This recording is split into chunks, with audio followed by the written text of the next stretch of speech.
ফের সন্দেশখালীতে তুলকালাম পুলিশের বিরুদ্ধে এই অভিযোগ পুলিশকে ঘিরে বিক্ষোভ দেখানো হচ্ছে। সন্দেশখালীতে বিজেপি নেতাকে আটক করা হয়েছিল, তাকে পুলিশের কাছ থেকে নামিয়ে নেওয়া হয়। পুলিশ যখন আটক করে নিয়ে যাচ্ছিল ধরপাকড়ের প্রতিবাদে মূলত বিক্ষোভ হচ্ছে। পুলিশের গাড়ি থেকে নামানো হয় বিজেপি নেতাকে। 144 ধারা জারির মধ্যেই কিন্তু সেখানে বিক্ষোভ চলছে। বয়ারমারি সরবেরিয়াতে উত্তেজনা এখনো রয়েছে। সঞ্জিত চক্রবর্তী রয়েছেন। সঞ্জিত, এখন কি পরিস্থিতি সেখানে?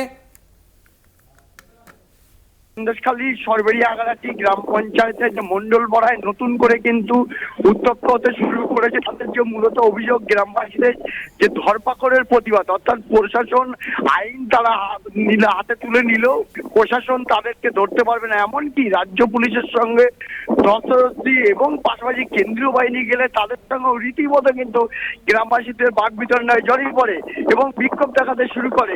এবং ইতিমধ্যে একজন বিজেপি কর্মীকে গাড়ির থেকে নামিয়ে নেওয়া হয়, অর্থাৎ পুলিশের ভ্যান থেকে নামিয়ে নেওয়া হয়। মূলত গতকালকে তুমি জানো সন্দেশখালী, বয়ারমারি, আগারাটি সহ বেশ কিছু অঞ্চলে যে দফায় দফায় সংঘর্ষ গন্ডগোল হয়েছে সেই জন্য, এবং পাশাপাশি পুলিশ আক্রান্ত হয়েছে, মুহুর্মুহুর ইট বৃষ্টি হয়েছে, পাশাপাশি পরিকল্পিত হামলা। পুলিশ একটি সুমোটো মামলা করা, ইতিমধ্যে 5 জনকে গ্রেফতার করেছে। তাদের আজকে বসের মহকুমায় আদালতে তোলা হয়েছে, ট্রায়াল চলছে, জানা যাবে জেল কি বা পুলিশ হেফাজত।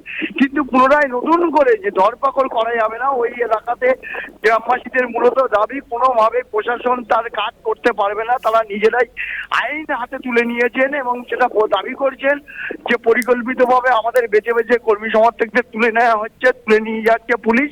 কিন্তু এর প্রতিবাদে ধরপাকড়ের প্রতিবাদে মূলত তাদের অভিযোগ ইতিমধ্যে লাঠি ঝেঁটা নিয়ে তারা কিন্তু গ্রামবাসীরা এই সন্দেশখালীর যে মন্ডল। সঞ্জিত, একটা বিষয় একটু বলো। সন্দেশখালীতে আমরা যে ছবি দেখতে পাচ্ছি, কেন্দ্রীয় বাহিনীও রয়েছে, মহিলারাও রয়েছেন। সন্দেশখালীর এই উত্তেজনা কেন প্রশমন করা যাচ্ছে না? এটা কি কোথাও কি জিয়ে রাখা হচ্ছে? পুলিশ প্রশাসনই বা কি করছে? না দেখো, এই সন্দেশখালী গত 3 মাসের যে প্রেক্ষাচিত্র আমরা বারবার দেখেছি কলকাতা নিবিড় দর্শকদের, বারবার কোনো এই জায়গাটায় কিন্তু কোনো একটা পূর্ব পরিকল্পিত ঘটনা, কোথাও কোনো একটা জায়গায় উস্কানি চলছে, কোনো দলের কোনো নেতা রাজনৈতিক মদতে এই জিনিসগুলো দিনের পর দিন বেড়ে চলেছে। এবং সন্দেশখালীর মানুষ যেটা মনে করছেন যে আইন হাতে তুলে নেবেন। 144 ধারা যেখানে জারি করা হয়েছে ভোট পরবর্তী ঘটনায় যাতে নতুন করে বিশৃঙ্খলা না হয়, তার মধ্যে সেই 144 ধারাকে অমান্য করে রীতিমতো মহিলারা ধরপাকড় যাতে না হয় তার জন্য তারা রাস্তায় নেমেছে এবং শয়ে শয়ে মহিলারা তারা বিক্ষোভ প্রতিবাদ জানাচ্ছে। এমনকি তারা শুধু রাজ্য পুলিশ না, কেন্দ্রীয় বাহিনী গেলেও তাদের সঙ্গে রীতিমতো তাদের সঙ্গে বিক্ষোভ দেখাতে শুরু করেছে। গতকালকে কেন্দ্রীয় বাহিনীর বিরুদ্ধে তারা কিন্তু একরাশ ক্ষোভ উগড়ে দিয়ে বলেছিল তারা নিরাপত্তাহীনতায় ভুগছে। তাহলে কি প্রশ্ন উঠছে এর পিছনে কোনো একটা জায়গায় কোনো একটা রাজনৈতিক উদ্দেশ্য রয়েছে কোনো একটি দলের? সেটাও কিন্তু এখন সবচেয়ে বড় প্রশ্ন।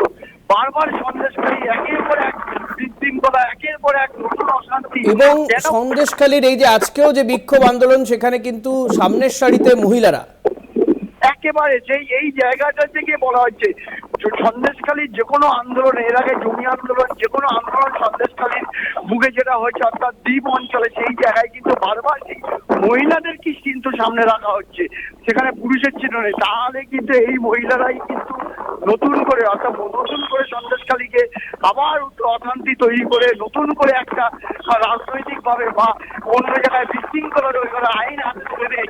এর পিছনে কোনো একটা মদত রয়েছে বলে এমনটা মনে করছে। এমনকি প্রশাসন এইটা কেন প্রশমন করতে, অর্থাৎ প্রশাসন এটাকে কেন তারা প্রশমন করতে পারছে না, কেন নিয়ন্ত্রণে আনতে পারছে না, এটা যেমন প্রশ্ন। কিন্তু সেই সদিকটা কিন্তু সন্দেশখালী মানুষের কি আছে? সন্দেশখালী যে যারা বিক্ষোভ প্রতিবাদ করছে তারাও কি চাইছেন না যে শান্তি ফিরে আসে সন্দেশখালীতে?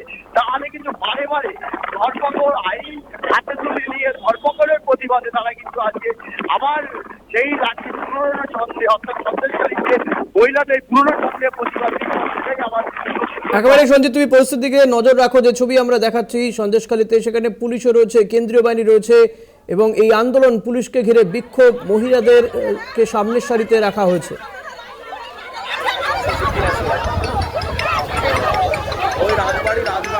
আমি এখানে আছি রাখো